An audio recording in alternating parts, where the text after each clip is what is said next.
Hello and welcome to the long-awaited ranking of Francesca Bianchi scents. So I have my discovery set with 15 fragrances. I have one extra sample and one extra bottle. So we will be ranking a grand total of 17 fragrances in a row. I've got pre-sprayed blotters of all of them here. So the room smells insane. It smells absolutely crazy. But let's get right into it. So Francesca Bianchi.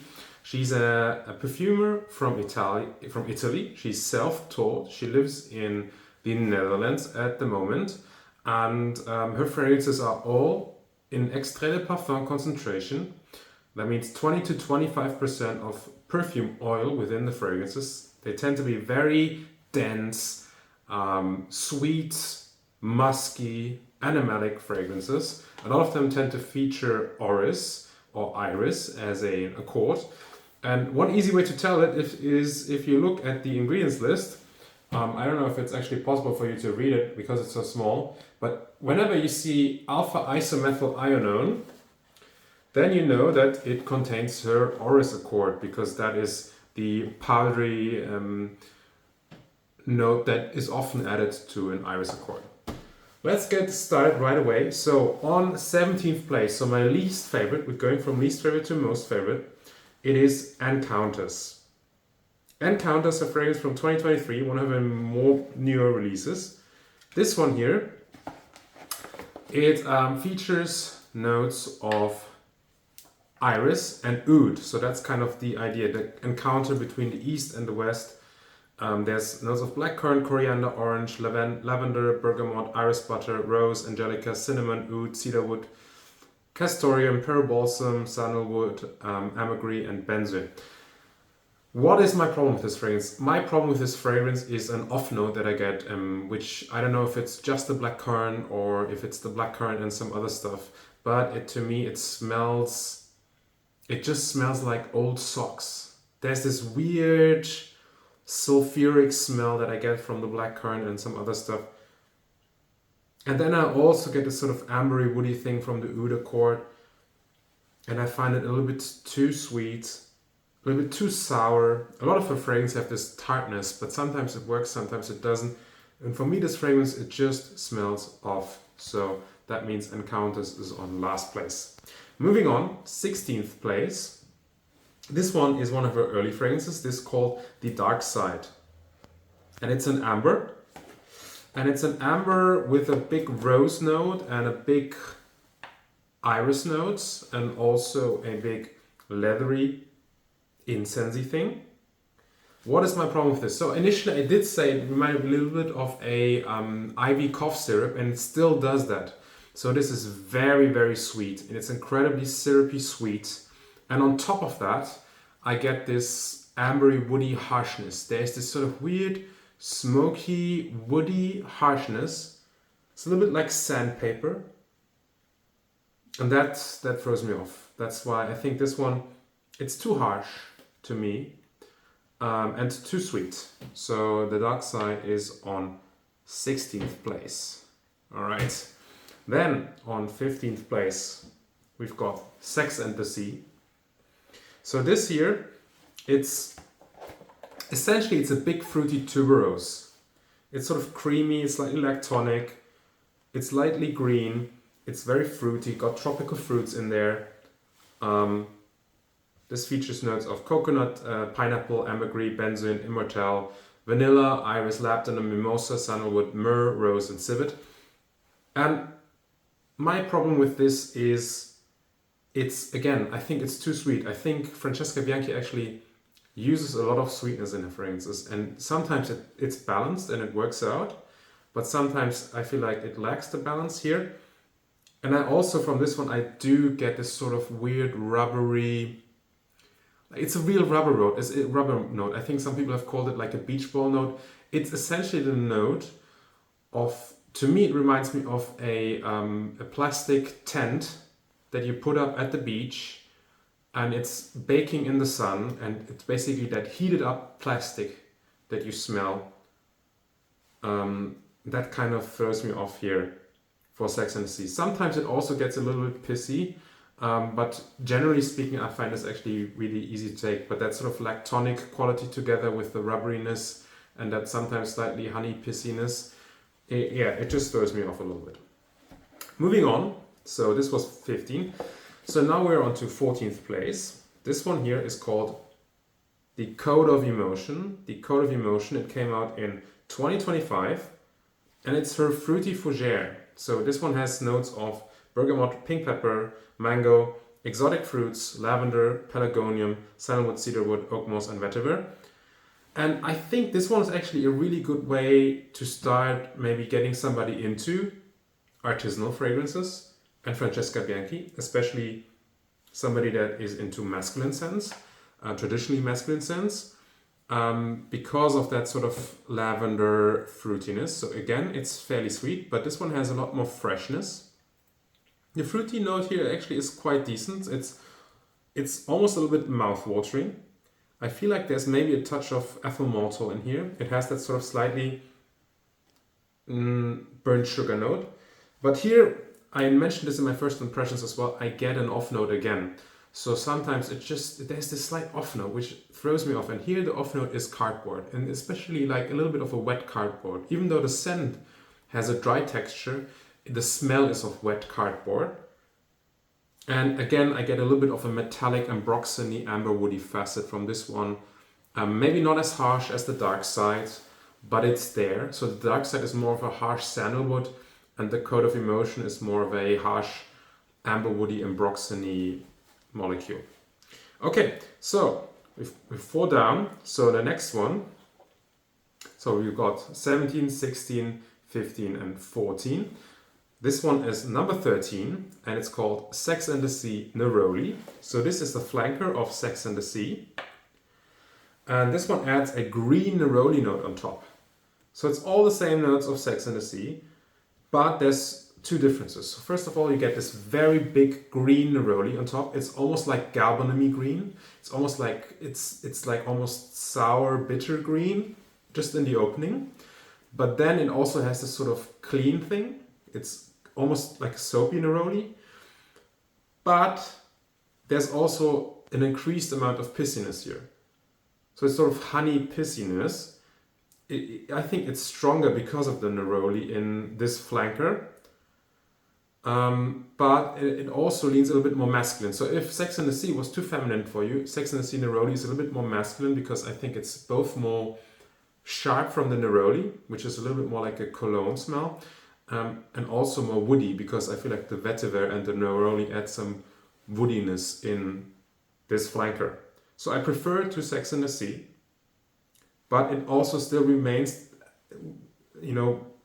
that sort of rubber beach ball note, that heated up rubber plastic note. It's still, for me, better than the regular one. Okay, so we were at 13, and we're moving on to number 12. Number 12 is called Lost in Heaven, and I think it's from her Freefall series. Lost in Heaven, actually, I do think Lost in Heaven is one of her most complex scents. I feel like I get the most variation of notes, the most dynamic range from the top to the bottom, or one of the most. It's definitely up there for complexity. And here it's a fruity, spicy chypre, which has this interesting mix of like a plummy, apricot-y top note.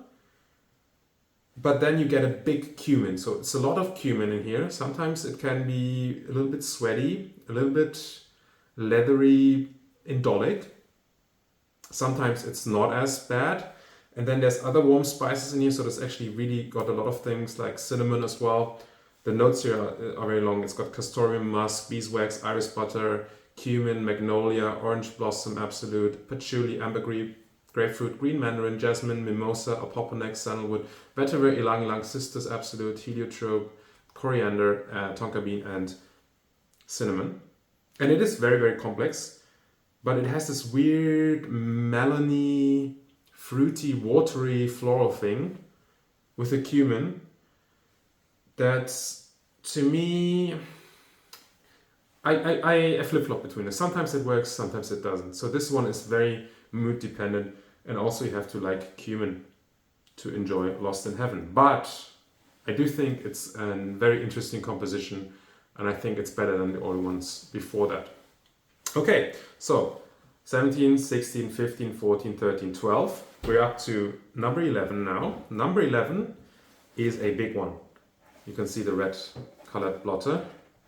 Number 11 is called The Lover's Tale. And I know this is a favorite of some people. Some people truly love The Lover's Tale. Just one criteria for me in this ranking is the wearability, and I find The Lover's Tale is a tough one for me, even in my first reaction. This is a big leather, but it has this massive jasmine note in it, and it's a really, really indolic jasmine. This one smells very indolic. And then also the whole composition with the leather, orris, castoreum, honey, rose, oak moss, heliotrope, labdanum, mimosa, peach, so it's a weird fruity note in here as well, bergamot, sandalwood, and vetiver. It also comes off a little bit medicinal to me. So it's mainly a leather with a big iris. It's almost like, it's very buttery, but then you have a huge indolic jasmine, very animalic, very, very animalic, and a ton of sweetness with a weird fruit note. So I struggle to wear this, but I think the leather in here is very well done. So if you like leather, and if you like jasmine, and if you like animalics, the Lover's Tale is one to try. Okay. Okay, so that means we're down to number 10. Number 10. Okay, so number 10 is Tyger, Shining Bright. This is named after a poem. And what I like about this one is how mouth-watering this is. This is maybe the most mouth-watering of her fragrances. It's a very tart, apricot-y, peachy, plummy fruit compote. It's like stewed fruits. It's got all the acidity. And as it dries down, you realize two things. You realize one, it actually is a cleverly disguised tuberose that doesn't smell very feminine. And two, you get a lot of dark woods in the base. So it starts off incredibly fruity, mouth-watering, and it dries down into a dark wood.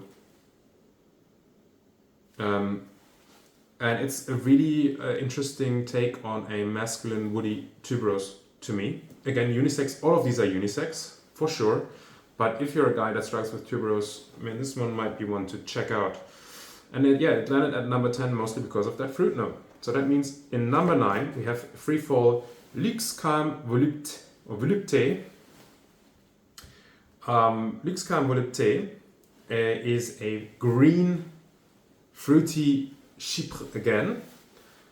And here there's a contrast. So you have contrasts between green and yellow notes in my head.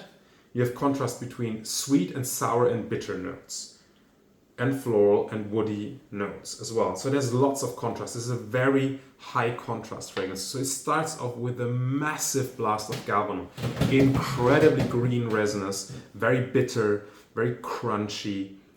Then you get this inflection of tart tropical fruits, like a guava to me. I smell like a guava, like a papaya smell. And as it dries down, this bitter green floral of hyacinth comes in, and a big powdery iris. And in the base, you have this mix of these woody notes and resins. And the main resins that I get in the base is benzoin. And the benzoin here, together with the sandalwood and the opoponax and the iris, creates a very powdery, vanillic, chocolatey, sweet, smooth smell. Actually, it's a really, really pleasant dry down. Very, very mass appealing dry down. Very, very tough green opening. So this one I put on number 9 because it's very, very interesting. So this one kicks off the top 10 with a bang. Luxe, Calme, Volupte. Interesting fragrances if you like galbanum, if you like green, if you like powdery, chocolatey, sweet, resinous dry downs, check that one out. So we're down to 8 fragrances. So number 8 is called Under My Skin. Under My Skin, we're back to animalic. So actually Luxe Calme Volupte is very clean. It's not easy because of the galbanum, but it's very clean. This one, Under My Skin, is very animalic. But it's not nearly as indolic as the Lover's Tale. What makes this one animalic is a very waxy, buttery fattiness. So it smells a little bit like unwashed hair. It smells a little bit like cooking, but sweet. This one again is sweet. And I get warm spices in here. I get this sort of clovey, cinnamony thing. And it's also very heavy on the iris. Also has a leathery facet, but also like a musky skin facet. And here, like the main animalic note that I get is the costus. The costus gives me that unwashed hair thing. And this is also is a shapeshifter. Sometimes I find this very easy, almost gourmand because of that buttery creaminess and the spices that give me like a cookie-like, like a very butter cookie-like smell. But other times that sort of costus, castoreum, leathery thing takes over and makes it just so almost like, yeah, it's almost like it smells a little bit off, like slightly, like butter that's gone slightly off, slightly, yeah, just slightly too old butter, rancid. Okay, but I still think it's very well composed. I mean, that's why I put it so far up. So we're down to 7. Number 7, I have to double check that I'm getting the right one. Okay, number 7 is the extra sample that I have, and this is Byzantine Amber. Byzantine Amber is a huge labdanum. And it's a very, very smoky, leathery labdanum. It's very sweet. It's got honeyed facets. There's like a rosy thing in here. And the reason why this lands so far up is there's two reasons for that. Number one, it has a big lift at the top, which makes it not just labdanum soup. It doesn't make it just too base heavy, and it's bergamot and geranium, and that gives it like an almost minty fresh lift at the top. And the second part is a very, very nicely done cinnamon note that comes in here. And it's really, to me, it's a very comforting cinnamon. It's very comforting. It smells almost Christmassy. It's just a perfectly judged cinnamon, and the geranium makes sure that it's not too, it's just not too dense, but it's still very dense and very labdanum heavy and very sweet as well. It dries down to a like animalic leather. It reminds me slightly of Ambakiso by Diaz and Durga, and it has this slightly interesting band-aidy smell as well. Why do I not have a bottle of this one, even though I love that cinnamon amber thing? Well, it's because I prefer Lily on the Chanel, and I think this one is just a better labdanum fragrance. So sorry, Byzantine Amber, it's a great take, and I love the cinnamon, but probably not gonna buy a bottle, maybe. I won't rule it out. Okay, we're down to 6 more. So I must have, we're down to 6 more. I must have miscounted. I'm sorry.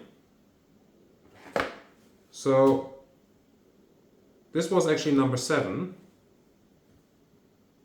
Or did I say number 7? I hope I said number 7, because we're now down to number 6. And number 6 is the Mariner's Rhyme. The Mariner's Rhyme is a ozonic aquatic iris fragrance with some ambery and floral touches. So it's actually, it seems very minimalistic when you first smell it, but there's actually a lot of stuff going on. And it's very, very strong. There's tons of synthetics in this, so it is quite metallic. It's a lot of ambroxan. It's a big dose of cologne, but it doesn't go eggy. It smells fishy, but not eggy.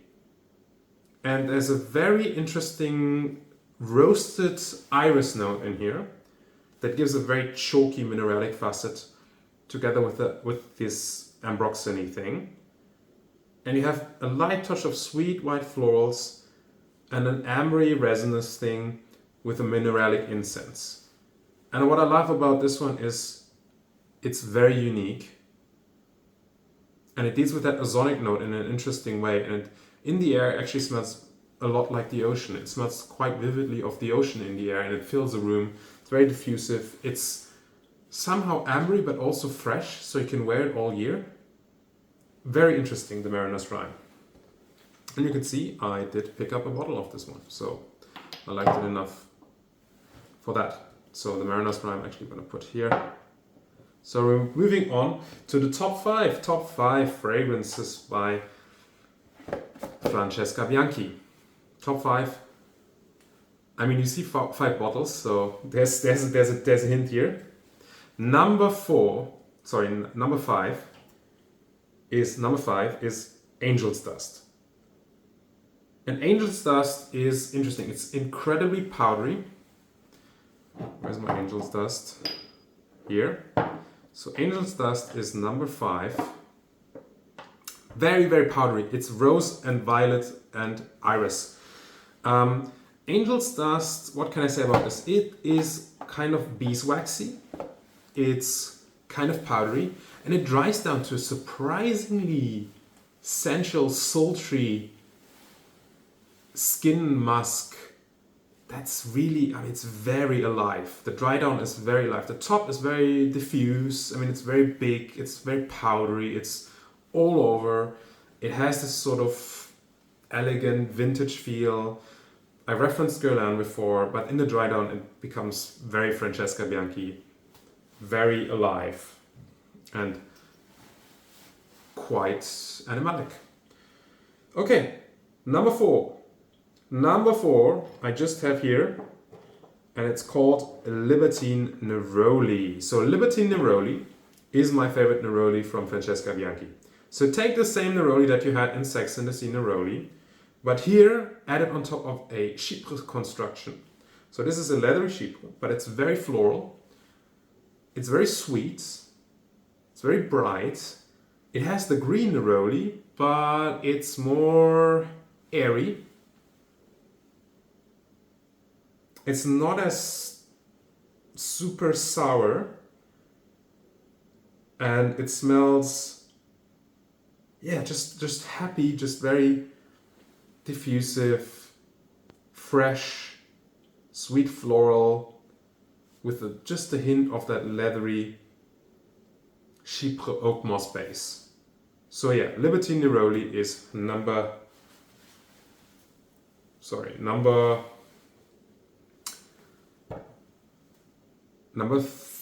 4.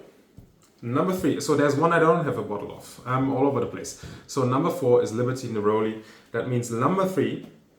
Number 3 is called Sticky Fingers. So this one I do not have a bottle of. Why do I not have a bottle of Sticky Fingers, even though it's my 3rd favorite Francesca Bianchi? So Sticky Fingers primarily is a patchouli iris fragrance. It has a really interesting tobacco-y smell. I think it's actually very, very much like a leafy tobacco. It's got this sort of fennel spicy thing, licorice. And then you get this powdery benzoin, patchouli, iris dry down. It's slightly honeyed, slightly floral. And it's just a very smoothly composed perfume. This one smells very professionally made. It's a very, very good patchouli. Main reason why I don't have a bottle of this is because I don't wear a lot of patchouli. And if I do, I have Guerlain Héritage. And there's so many good patchoulis that this one I have not bought a bottle of. And also they tend to be a little bit more expensive on the discounters. So, top 3, starting off with Sticky Fingers. Moving on to number 2. Number 2 is Etruscan Water. I mean, Etruscan Water is one of her most popular fragrances, for sure. Etruscan Water is a chypre. It's very much a classic leathery amber chypre. It has shades of Mitsuko, but what sets it apart, I guess, is that it's got a very spicy immortelle in there. and a lot of green citrus. So there's a big tart green mandarin note that actually stays on for very long. So you get a lot of that citrusy top. It's very airy in the first, fresh almost. And then it does a big turn. So as it dries down and the citruses go away, there's this interesting jasmine note that sustains that airiness a little bit, but it becomes more and more ambery. And there's actually a lot of amber in this. So as it dries down, you get more iris, more amber, and becomes like an ambery iris, oak mossy leather thing. But it's sweeter than Mitsuko. It's not as aldehydic as Mitsuko, and it has this big immortelle spiciness. So it's kind of culinary and kind of Italian. I always think of like culinary herbal notes as an Italian thing. Slightly licoricey as well. So Etruscan water, number 2, have a bottle. Then leaves number 1. Number 1 is the Black Knight. The Black Knight is very, very unique. The Black Knight is a very well composed perfume. That's why I put it at number 1. I find the Black Knight to be a super cool take on a leathery vetiver. So the big note in the Black Knight is vetiver, but you have this rose beeswax honey thing, and you have an iris as well, and you have this sort of smoky birch tarry campfire smell. So think of a Black Knight that has taken off his armor, and beneath his armor he has some leather garments, and he sat down next to the fire, and because he's been sweating all day, you know, he's sort of slightly dirty. You can smell the warm leather, you can smell the campfire, but he, for some reason, he has to recharge his energy, so he makes himself an herbal tea, and he puts in rose petals and honey. And he has that by the campfire. And you know, it's very alive, and it dries down, becomes softer, leathery. The iris is very high quality. The vetiver here is very much woody, but also grassy green. It's very starchy. The vetiver here has a slight varnish smell, so actually like a little bit like wood varnish. So there's maybe some wooden tables around for some reason. Maybe he's in a castle or in front of a castle with wooden oak tables. And somebody mentioned this to me, but this vetiver, because it's so starchy and green, it does smell a little bit like green bean paste. So if you've ever been to Asia and you had any sweets with green bean paste, there's a little bit of that in the Black Knight as well. But it's not only unique, it's very round. The materials are super high quality. And yeah, even though it's not the most wearable, I think the most wearable ones here for sure are the Mariner's Rhyme, Libertine Neroli, Etruscan Water, and maybe the Code of Emotion. But this one is the one that captured my imagination the most, and that's why it landed at number 1. So I hope you enjoyed me ranking all of my Francesca Bianchis. You can see I really put in a lot of work. So all of these I've worn at least 3 times, that's why it took so long. I really want to get into it, and I really wanted to give you a good idea of the brand.